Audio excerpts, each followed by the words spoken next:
Okay, so the Nintendo Switch 2 situation is still Nintendo Switch 2ing or next gen consoling or whatever you want to call it, and I'm here to report on it. But to be honest, this is kind of a nothing burger. I don't know. Maybe it's a burger, just not a very good one. Hey, no shots to VGC. They do some good stuff over there. Andy Robinson, he out there working hard. But I don't know. This report doesn't really have much of the juice, the beef, the meat.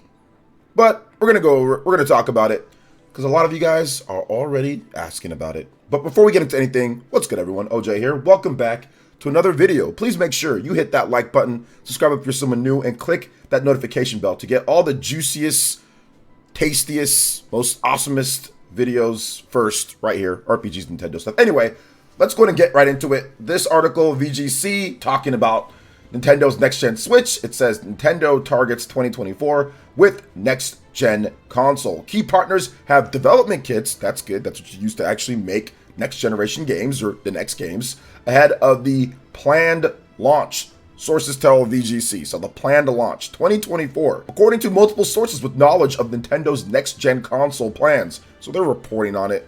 They have their sources. Shadowy. I don't know, maybe kind of like M. Bison, shadowy figures, these sources. The company is likely to release new hardware during the second half of 2024 to ensure that it has ample stock available on day one and to avoid the kind of shortages seen with PlayStation 5 and Xbox Series X/S. And yeah, that'd be good because nobody could find one of those things unless you were a scalper. Then they could buy up all of them. So yeah, that would definitely be a good idea to actually have stock. So if they have to wait to launch it, sure, why not? Everything here is hypothetical, guys. I'm not speaking as if this is absolute. I'm simply speaking hypotheticals in the sense of if this stuff was to happen. I'll give more of my take later. Although specific details on the console are being kept closely guarded, those VGC spoke to indicated that the next-gen console would be able to be used in portable mode similar to Nintendo Switch. So nothing really shocking here, and when they said closely guarded secrets, that's true because the rest of this article really doesn't say anything else in terms of, information that we'd like to know about the next-gen system, because I think Nintendo would automatically know who said it if that was the case. But I don't think it's really surprising. I think nobody's shocked or surprised that this next system is a follow-up or successor to the Nintendo Switch. And it's something that I felt that was going to happen, even though people were saying, oh, they're going to do something kind of crazy and different. Look at Wii U. And I'm like, who was here around the time that the Wii U got launched? Like Miyamoto was making the Wii U hardware, and it was Mr. Iwata, God rest his soul, was making the hardware as well. Rest in peace, Mr. Iwata. So the people that are doing this stuff now are not the same people that are doing this stuff then. Stop trying to make their fates connected like it's some type of legacy bloodlines like Sharingan or something like that. Anyway, moving on here. Two sources VGC spoke to suggested that the console would launch with an LCD screen instead of the more premium OLED in order to bring down costs, especially considering the increased storage needed for higher fidelity games. The current Switch comes with just 32 gigabytes of internal memory, while many current-gen PlayStation and Xbox games are over 100 gigabytes. Like its predecessor, the new Nintendo console will also accept physical games via a cartridge slot, the sources said. So, once again, there is a cartridge slot. They're saying it might not have an OLED because of the prices, but they didn't really say much after that. They're saying, okay, bring down cost. Well, like, what else is there? You didn't tell us how much these cartridges are going to be able to hold when it comes down to it. And the cost of an OLED isn't really that much higher when it comes down to like what Nintendo's even done like with the regular Switch. Like the OLED's $350, the regular Switch is $300. So I mean $50 or whatever. Like I don't know. I think that would even be cheaper at some point. So maybe this is true, but they didn't give us more information. Say, hey, bring down costs. 32 gigabytes of internal memory. So you're going to increase the memory to what? They didn't say, right? So I'm being super critical here, but I have to be because I'm not saying that these people are wrong or false or anything, but there's just such a lack of information. That's why I said it's kind of like a nothing burger because a lot of this stuff you could have just said it's up. It's like, okay, they bring out like a regular edition and then later they have a premium edition that has an OLED. I don't know. Like this is something not necessarily a ton of information that you couldn't already, ascertain yourself or hasn't already been thrown out there. Let's get into some more details here. Okay, guys? other details, such as backwards compatibility support for Switch games, physical and digital, remains unclear. Nintendo has said it wants to convert as many of Switch's 100 million plus user base as possible to the next system, although some third-party publishers are said to have expressed concern that legacy support for Switch games could negatively affect sales of next-gen titles. I don't understand this at all. Like, this is something when it comes to legacy support for the next-gen titles, that makes no sense. Microsoft and Sony and, like, I don't know, PC to a degree or whatever, all have games that you can play from back in the day, right? All have backwards compatible support. Like the PS5 has it, the Xbox Series has it, but this is a concern with the Switch for some reason. I mean, that doesn't make any sense. I'm guessing they're talking to bottom of the barrel developers here. I don't know. Maybe they're talking to bigger developers, but that makes absolutely no sense when every single platform at this point, when it comes to any platform that's viable in the market today, even mobile, you can play like the old school stuff too. Like it has backwards compatibility, quote unquote, with at least the previous generation. PlayStation 5 has it with the PlayStation 4. Xbox has it all the way back to the freaking original Xbox. So, I don't know. That just seems really weird, really like loopy. Let's talk about this next thing here. Nintendo did not immediately respond to VGC's request for comment on the story.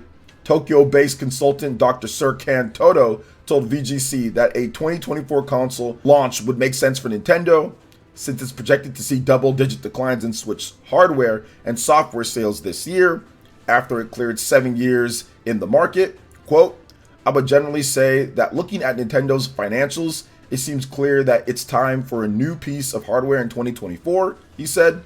Hardware is already projected to fall 16.5% year on year in the current fiscal, while the minus for software is expected to hit 15.9%. The only way to stop these losses from totally ballooning next fiscal is a new device, and the second half of 2024 sounds like a realistic release window to me. Repop's head of games B2B, Christopher Dring, told VGC that a 2024 release would fit with Nintendo's historical trend of launching hardware mid-cycle compared to PlayStation and Xbox. Quote, the original Switch released over 3 years after PS4 and Xbox One, which proved to be an effective move for Nintendo. A second half 2024 release for Switch 2 would be nearly 4 years after PlayStation 5 and Xbox Series X and S, so we would see a similar mid-cycle launch for Nintendo, he said. I'd argue that unlike 2017, Microsoft and Sony's consoles still feel relatively new at the moment, partially due to component shortages slowing the rollout in the first 2 years. And also due to them not having any real exclusives on those platforms. I mean, like the PS5 barely has any real actual exclusives. We're just getting to that now at this point, whereas everything's been pretty much like cross-gen. So I think that also plays a part too. That's not Chris saying that, it's just me adding in my own 2 cents. But let's get back to what he has to say here. And software delays, meaning we've not seen too many titles take full advantage of either PS5 or Xbox Series X, so it's to be seen whether Nintendo will enjoy the same benefit. However, the biggest competitor Nintendo faces is itself. Although its core fans are eager for more hardware, its more family-oriented casual fans will need more convincing. What will the next Mario Kart offer that they currently not getting from the current one, for example? Nintendo has struggled to upgrade players in previous generations, so how it approaches things like digital libraries, the Nintendo account, and even backwards compatibility may prove crucial in the next system getting off to a strong start. So I want to speak on that just a little bit real quick because that's something that Nintendo has talked about. So they filled in some of those pieces. Nintendo accounts are going to transfer over. So if your Nintendo account transfers over, it makes no sense for your Nintendo account to transfer over and nothing actually goes with it.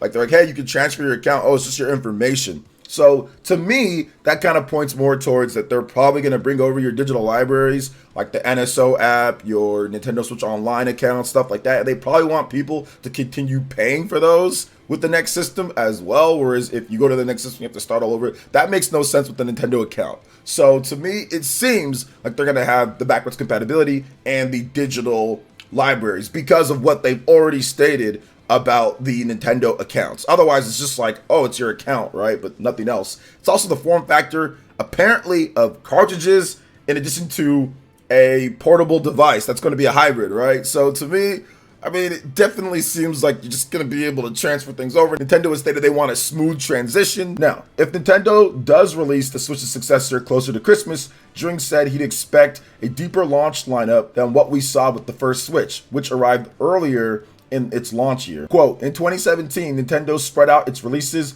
with a big game arriving almost every month, he said. By the time the holiday period arrived, the firm had Mario, Zelda, Splatoon, and Mario Kart, plus a number of smaller titles like ARMS and Xenoblade to push the console over the crucial Christmas sales window. If Nintendo opts for a Q4 release next year, I'd expect the company to have multiple games ready to go for launch. Now, back in May, Nikkei Asia claimed to have been informed by a source close to Nintendo that work on the company's next console appears to be going smoothly.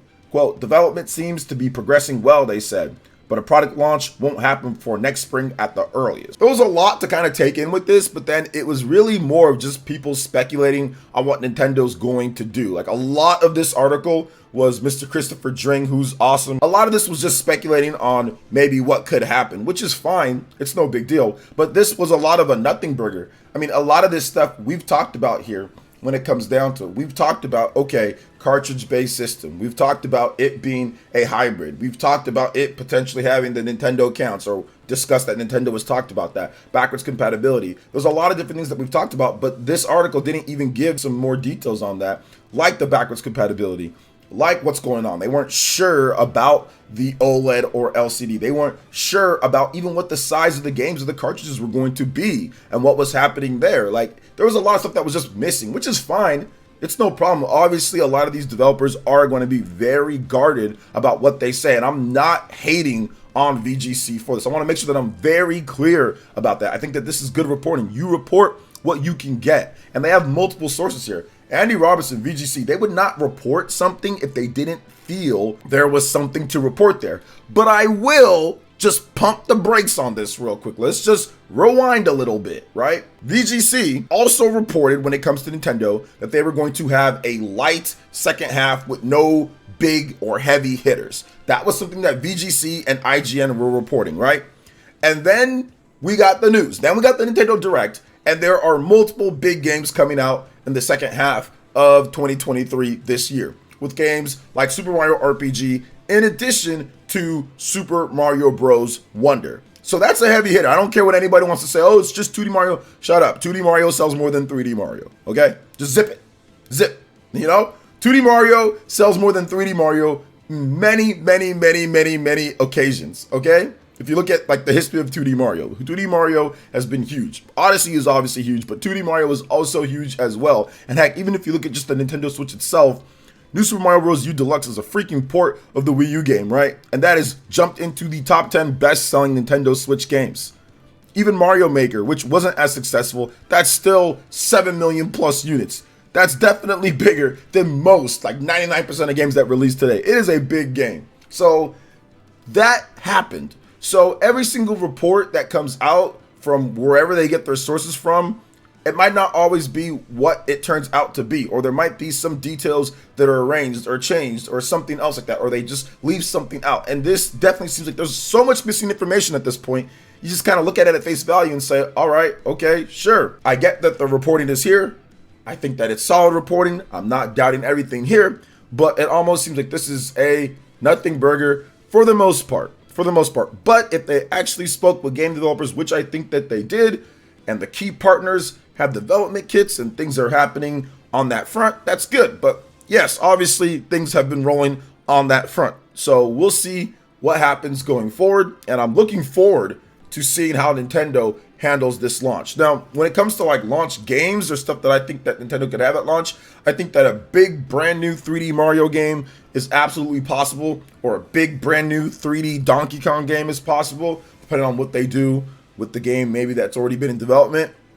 I think that a big brand new Mario Kart is absolutely a guarantee or lock for the first, I would say, either like right there at launch or like right around launch within the first month or two. That's absolutely going to happen. They saw how Mario Kart 8 Deluxe helped carry the Switch to the promised land when it comes down to it, more than any other game that they've ever had at the beginning of a system's launch. It was Breath of the Wild and it was Mario Kart. Those were the two games that really carried Switch all throughout that first year and even throughout the generation to a degree. So I think that there's going to be a similar thing here, but it's probably going to be like a 3D Mario game and a brand new Mario Kart game and a brand new big 3D Mario or a brand new big 3D Donkey Kong game. So I think that's going to happen. And then, of course, we might see Monolith Soft's next project. I mean, we could see what's going on with maybe Next Level Games. I mean, there could be a new Luigi's Mansion. I mean, we just don't know. There's a lot of things to kind of go over, but we'll see exactly how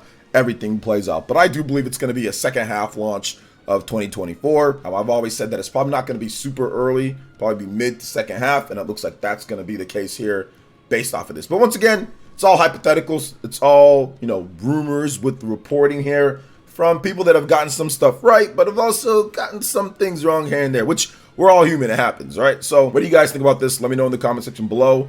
Please make sure you hit that like button, subscribe if you're someone new, click that notification bell, and check out our other videos on the Nintendo Switch 2 and more right here on screen. Thank you so much for watching. We'll catch you for the next one. Peace.